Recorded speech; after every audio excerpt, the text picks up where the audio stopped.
Final Destination Bloodlines reminds me of exactly why as a kid I binged every single Final Destination movie. So basically Final Destination is the same as all the other movies, except this time it follows a family. Like, death is running in the family itself. But the reason why it's coming for them is because of something that happened 30, 40 years ago. And because that happened, the woman was able to have a family, and some of the other families were able to have families, and so it took longer for death to catch up to them. And they did such a genius job with setting that up, and that was in the first sequence of the film.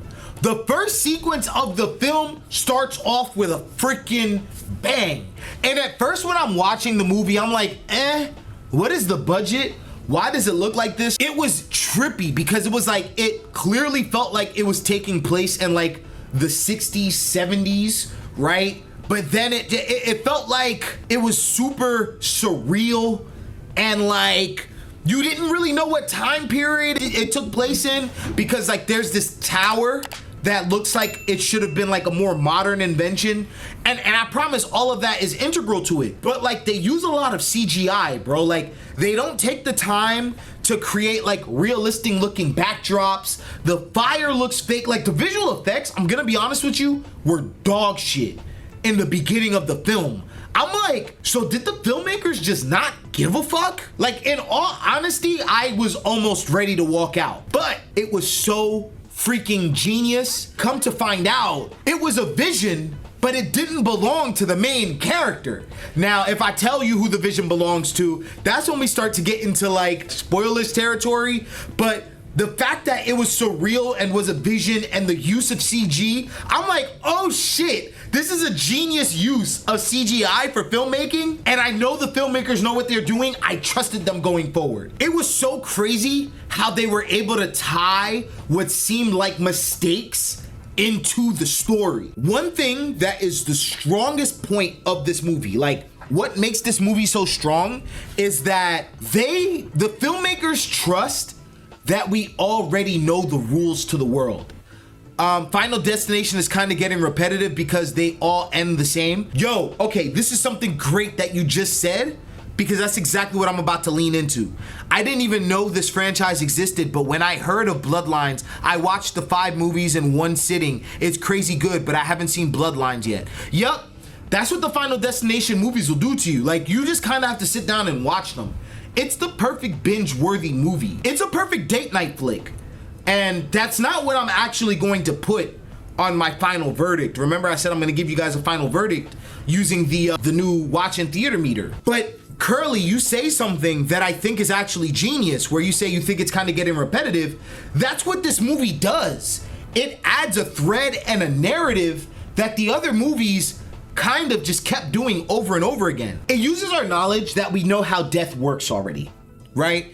And so we now take on the perspective that the bystanders from the other movies would have had. So, for example, remember in the first movie when bro was like, yo, we gotta get off this plane, we're all gonna die, right? We kind of see the perspective of how the world will view someone that's like that. And that becomes the main character. The main character learns from someone else how death works. And because of that, they have to find a way to now cheat death.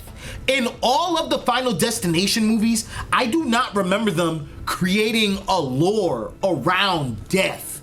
Like, the person that ends up teaching the main character how to look for signs of death, like, low-key starts to view the world the way we look at the movie. And that's what I think is so genius. Another thing that makes this movie a masterclass in tension is how it subverts our expectations. So, Final Destination Bloodlines already knows that we expect characters to die.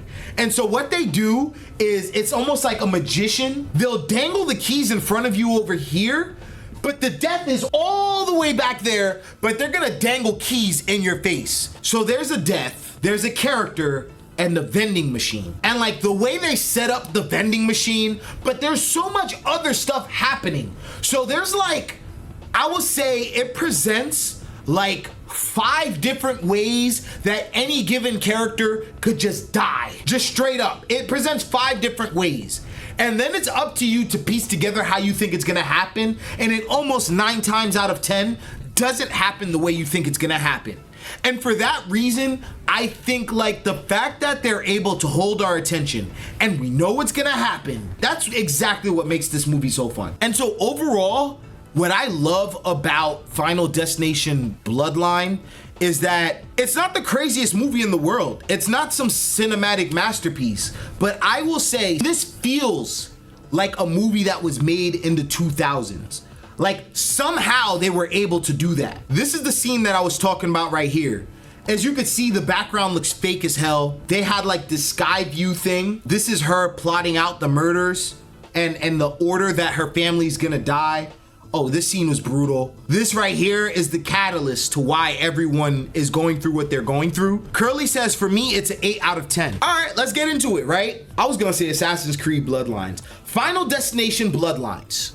Where does it stand? In our theater meter, if we had like a scale right here to the side of this screen right here, on this scale, I'm going to put this movie at wait till Tuesday. I personally saw this movie in Dolby.